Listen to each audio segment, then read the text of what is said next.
CBS News reports that 4 in 5 Americans are prescribed antibiotics each year. Humans have always suffered with bacterial infections, and advances in medicine have helped to treat these infections. However, modern bacteria is learning to evolve as well, which is why understanding how the following processes work is so important to our health and our future. Using studies published by Wolters Kluwer Health, Science Magazine, and the Oxford Journal Press, to name a few of my sources, I believe that I am fully informed and prepared to discuss the following topic. Today, I will be explaining the processes of bacterial infections, antibiotics in the body, and the emergence of antibiotic-resistant bacteria. According to a study published by the National Institutes of Health, bacterial pathogens have been present for thousands of years. The NIH also defines bacteria as a single-celled organism that contains its own DNA and is able to replicate itself inside of a host. Binary fission is one of the ways that bacteria can replicate. Sciencing.com's Max Romandilty states that binary fission begins with the bacterium replicating its DNA inside of itself. The two sets of DNA then move to opposite ends of the bacterium, and a division site is formed in the middle of the cell. The cell wall is completed at the division site, and the single bacterium cell can now split itself into two separate cells, with the new cell being completely identical to the old cell genetically. Budding is another method by which bacteria can replicate, though it is less common than binary fission.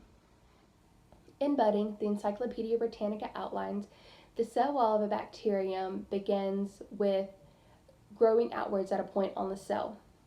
The DNA replicates, and the duplicated DNA moves into the newly formed growth.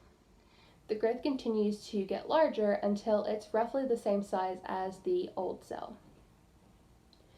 Finally, the cell pinches off, the cell wall is completed at that site, and a new cell is present. Unlike binary fission, budding produces a cell that is genetically different than the original cell. Foreign bacteria left untreated in the body can cause major harm, which is why antibiotics are used to combat them. Paul Burkholder of Science Magazine defines an antibiotic as a chemical substance produced by living organisms which in small amounts can inhibit the life processes of other organisms. One way that antibiotics treat bacterial infections is by halting their reproduction cycles. These antibiotics, according to Michael Kohansky, are called bacteriostatic drugs. These drugs can attack the bacteria during its DNA replication process. During replication, the DNA strands break apart in order to copy themselves. Molecules of the antibiotics bind to the ends of the broken strands, and this prevents them from reattaching to one another. Now they're unable to copy their genetic information, and thus they cannot reproduce. Another way that antibiotics inhibit bacterial infections is by breaking down the cell wall of the bacteria. Kohansky calls these bactericidal drugs. The molecules of the cell wall are in a cross-linked arrangement. Molecules from the antibiotics are able to get in between the bonds of the cell wall. This can prevent the cell wall from being completed, and the bonds are then dissolved so that they can't be fixed. This leaves holes throughout the cell wall. The concentration of water outside the cell is higher than the concentration of water inside the cell. So water diffuses into the bacterium cell, which causes it to burst, and it kills the cell. Though antibiotics have been around for a relatively short time in the medical world, bacteria have been able to quickly evolve. Many strains of bacteria have become antibiotic resistant, meaning that traditional antibiotics will not be effective against them.